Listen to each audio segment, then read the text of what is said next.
Thanks for all the shout outs, everyone. As always, if you try to get in here early enough, I will try to get your shout out on the blog stream before we get going each and every morning, depending on how busy of a morning it is.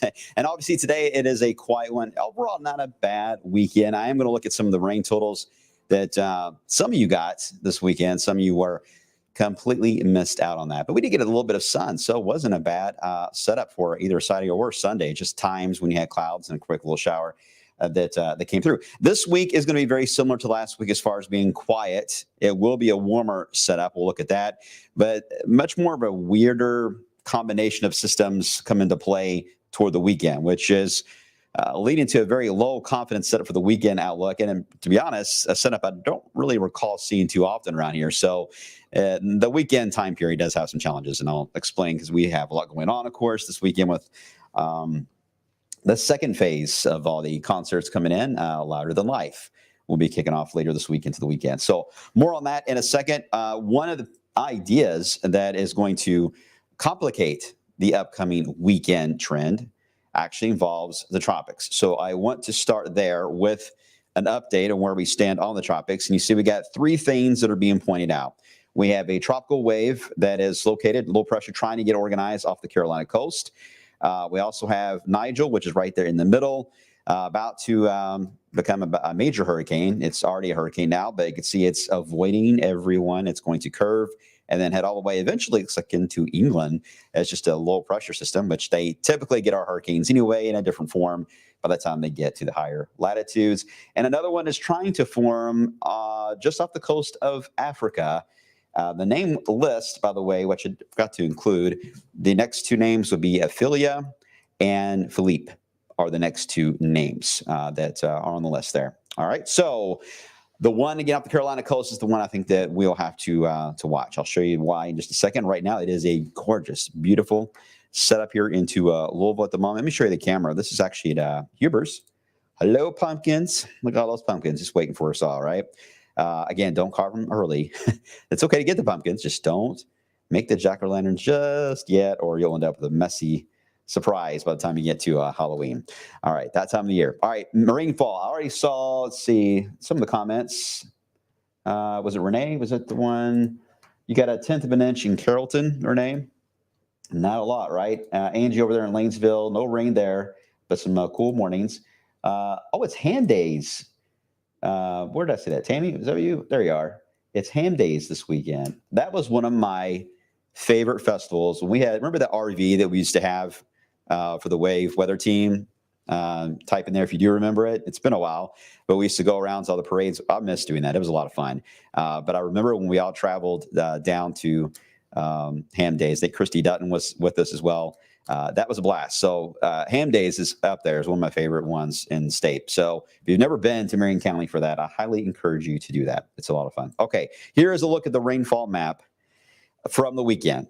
And this is just radar estimates, but you can obviously tell Kentucky ended up with more than Indiana did. When you get into the metro, it's painting even a light shade at my house. I had like 3 drops. That's about it. So a lot of us didn't get much in the way to add.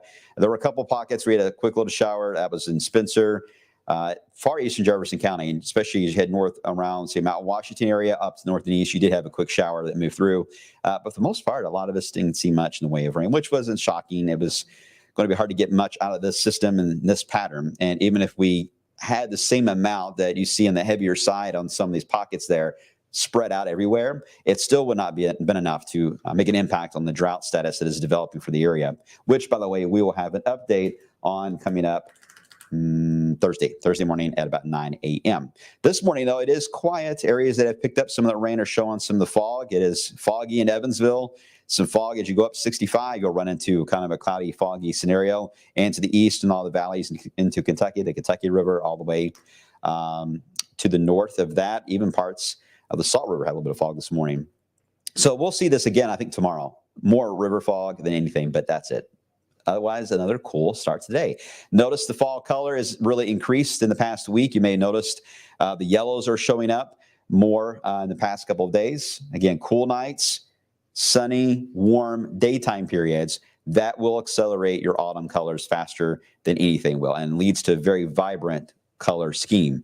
The only downside to that is no rain. When you get no rain for too long with that kind of a pattern, you end up with duller colors on the yellows and more of a brown look, and they end up falling earlier before they have a chance to really even change completely. So we need a little bit of rain every once in a while. We do not want wind. We know that's coming, whether it's in October or November. We know we get that crazy wind and rain combination at some point, and I always call those the leaf strippers when they arrive, and that's what really changes the landscape, yanks them off the trees, and we end up raking it on the ground like crazy. Yeah, I don't see anything like that coming our way anytime soon. So hopefully we could hold on to keep them on the tree as long as we can. But I really think it's going to be a pretty autumn this year. But very quiet, as you can see here. This is a look as the sun comes up. It reveals the very quiet setup over the lower 48. So let's get into the futurecast. It's showing green specks. It's not going to rain. It's cumulus clouds. So the model has a tough time understanding, so it paints them as green, but that's really just clouds you're looking at. Those will fade away. We'll have another cool night tonight. Beautiful again for your Tuesday. Just starting to increase temperatures slowly each and every day. Now we start to see signs of where problems are not really problems, but things start to get a little weird. It's the best way to describe it. By the time we head toward Wednesday and Thursday, we're going to have some high clouds moving in. Now, that may make a difference on a degree or two on temperature. I still think upper 80s to 90 is reachable given the dry ground, but we will have some high clouds that may make a difference on a degree or two moving through. But mainly dry for Wednesday, Thursday, and really even into Friday. I just don't see much happening, but the complex part of this whole forecast is actually involving that tropical low that's here in the Carolinas. We also have a low pressure into the plains. They both are wanting to move toward the Ohio Valley, basically. The system in the plains wants to slowly but surely head toward Kentucky. It can't go crazy and just full on hit the gas pedal and head toward us because the tropical low is in the way, and it's got its own mind, of course, as most tropical systems tend to do. So it's going to take its sweet time, just kind of working its way into Pennsylvania, just doing whatever it wants to do. And because of that unknown factor with the eastern side here of our area, this area uncertain how this will influence our weekend, we don't know how far east this system is going to be able to get. It may hold off until even a week from today. It still may be there, waiting for its turn to eventually work into the Ohio Valley because of this tropical low. Now, yes, this tropical low could work against us as far as drifting to where it actually would try to give us clouds and maybe some rain if it aims too far in our direction. So far, I'm not seeing a sign of that. Right now, it looks like we will have a two different zone type of idea. We're going to have a tropical low to our east. We're going to have a low pressure to our west, and we are going to be right in the middle of the fight. Now, typically when you have a tropical system, especially if it can develop on the northwest side of its track, you have a lot of sinking air in this area or this quadrant on a weather map.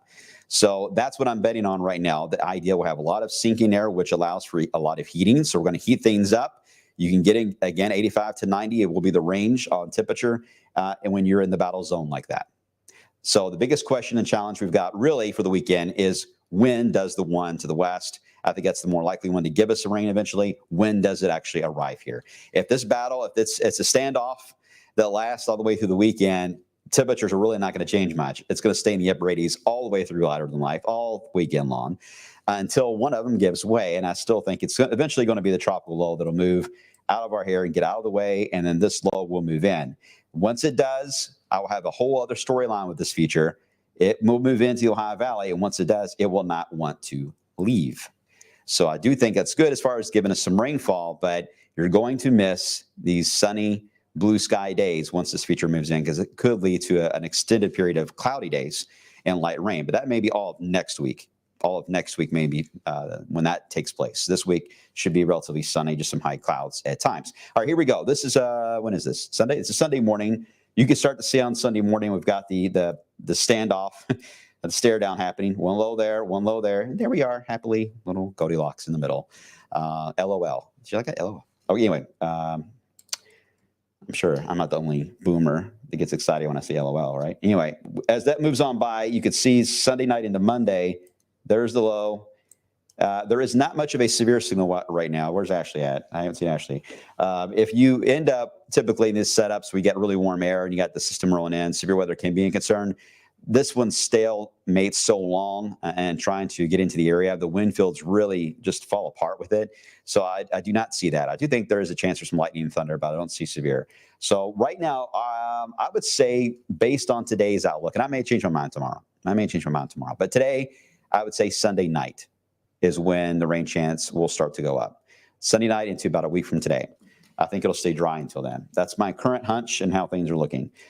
You'll see here on Futurecast as on the Euro, we get into this is Monday morning. Notice the low just kind of stalemates over us. It does expand. It's not as circular. It becomes a little more oblong, if you will, in its look, and that's fairly common. It's going to become just kind of an open wave, but it will allow for a cloudier, showery type of setup. Again, not all bad. We just don't want it to take the leaves off the trees. We don't want wind with it, but a nice gentle rain for next week. Fall begins officially on Saturday. This would be great timing. It would allow for the trees to get a little bit of moisture they need to help promote more of that fall color for the rest of the autumn season, which is really, really nice. Looking at the temperature profile, this is where we're going to go with the numbers for now. We'll go with the sinking air, that little Goldilocks zone I talked about. We should enter that about Wednesday or Thursday. So I'm going to pull the temperature up in response to that. We'll get close to 90. And then I'll start to slide us back down over the weekend with clouds increasing. But again, that may hover a little more closer to the upper 80s, 90-degree mark Saturday and maybe in parts of Sunday. And then we'll see the decline happen once the clouds and the rain take place. So I hope that makes sense of how the next week is looking, kind of a roller coaster ride, if you will. I am still seeing one, if not two shots of, I will say, cold air into October. I just can't figure out what point in the first 2 weeks of October it will happen. Would it be the second week of the first week? Probably going to be the second week. Last year, our first frost in Louisville was the 18th of October. Looking at the past 20 years, we have been trending our first frost into late October, in many cases, though, mid-November, that we've had to face a first frost scenario. Back in the 1940s and 50s, 60s, and even the 1970s, it was nearly October every time. And in some cases, it was once or twice in September we had our first frost. But over the years, we've been trending later and later with warmer overnight lows, which has been part of our urban heat island effect that has been developing in the city of Louisville, especially over the past couple of decades. That has certainly influenced overnight lows to where our first frost date has been delayed a lot. This year, last year again, October 18th, this year I think it'll be very close to that, very close to that.